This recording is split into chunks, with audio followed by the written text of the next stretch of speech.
Thanks for watching Afternoon Live. For more than 15 years, our next guest has studied the brains of babies and discovered that just like adults, babies suffer from the effects of stress. Here to tell us more, we welcome the author of The Nurture Revolution, Grow Your Baby's Brain and Transform Their Mental Health Through the Art of Nurtured Parenting, Dr. Greer Kirshenbaum. Thanks for joining us today. Oh, thank you so much for having me. So all of us with kids who have aged out of the baby stage are going, oh no, what have I done? Is it too late? Yes, absolutely. I know. So many people find this work,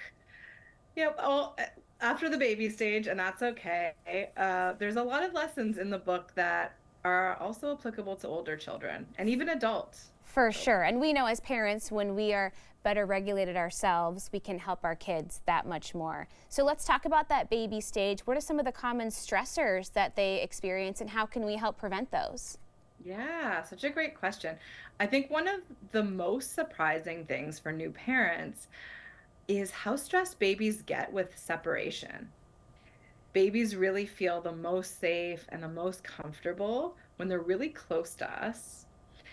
And it can be really overwhelming and surprising for parents. A lot of parents are like, "Why can't I put my baby down? Is there something wrong?" And it's great to know it's a big stressor for babies, and when we keep them close, um, they're much happier, feeling the safety and feeling, our presence is the best way to approach it. And that's such a tough thing, I think, for working parents, right? As we have to get back to the workforce a lot of times quicker than we would like to. How do you Mhm. manage that and make a graceful transition to make sure that you're not stressing everybody out way too much? Yeah, such a good question. You know, we really talk about maximizing nurture because we know we're under so many different pressures in our world, especially the back to work pressure. So I like to take the focus for parents onto the quality of the relationship and not necessarily the quantity. So the time where we're with our baby, if we're showing up in the most supportive and helpful way, that's what's really going to make the impact. We're the most important people in their lives. So that makes a big, big change for them. Okay, so let's talk about how ways you can recognize if your baby's feeling some form of stress and how you can counteract that. Absolutely. So babies are communicating all the time, and I like to help parents tune into that communication and sort of understand it and how to help. So when babies are feeling low stress, they usually look like clinging and crying. They might reach up for us and just sort of ask, keep me close, right? I know how to need you to help me because babies' brains are really immature. They haven't developed the brain parts to handle their own stress, so they'll always reach out to us for that help. And when we do that, it's helping them, it's helping build their brain. When they have higher stress, that's when we sort of see lots of crying, tantrums, that kind of display of stress. And in that case, we also want to, support it as much as we can.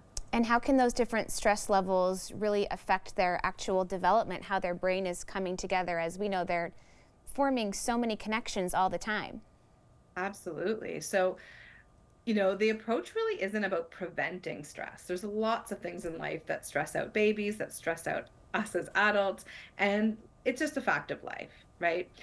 The important thing for babies is for us to be there to what I call sort of lending our brain to them. They need to borrow our brains in order to go from states of high stress to low stress. So if we're doing that as regularly as possible, that has an effect on building their whole emotional system that eventually will support their lifelong mental health. Okay, and what about parents, even in utero and then in the newborn stage? Are those babies picking up on a lot of the stressors that we're feeling and probably communicating externally sometimes, right? Even if we're not totally aware of it? We're really, really connected to our babies throughout pregnancy and postpartum. And so the amount of care we get is really important too. So we need to also ask for help, ask for support, and take care of ourselves as much as we can, which again is a really tall order in modern times. Yeah, and let's talk about sleep. That's one of the most challenging things that all new parents and caregivers go through. How do you manage getting parents' sleep and making sure your baby is well rested as well. It's just so tough and sometimes feels like a never-ending, very stressful cycle. Completely. Well, I love the way that this baby is sleeping with their parent. I think I work with parents with sleep every single day, and really reframing how sleep is approached can really, really help everyone get the most rest. And for us parents, we actually have to do, quite a bit of alteration to our sleep. We need to go to bed early, we need to nap whenever possible, we need to sleep in the morning, and obviously getting help for those things. And if we do that, we are pretty able to attend to our babies' wakings in the night, which are also a normal part of their sleep. Do you find that that ask for help part is really tough for a lot of new parents? It is. It is. Often I see a lot of moms in particular doing almost everything. And there's some, not always, there's not always people to help, but oftentimes we can ask dad or their partner, we can ask their parents, their friends to just pitch in big or small ways, and that can make a huge help. Yeah. Um, Every so little bit, especially when you have just a brand new baby that needs so much from you, makes a big difference. Hey, thank you so much for spending some time with us today. It was great chatting with you. yeah, it was lovely to be here. Thank you. The book again is The Nurture Revolution. We'll have more information on our website at katu.com. We'll be right back with more Afternoon Live right after this.